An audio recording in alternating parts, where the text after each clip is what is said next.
ఎవరు రాయగలరు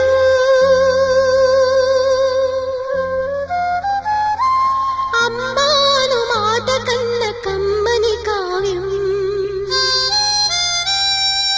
ఎవరు పాడగలరు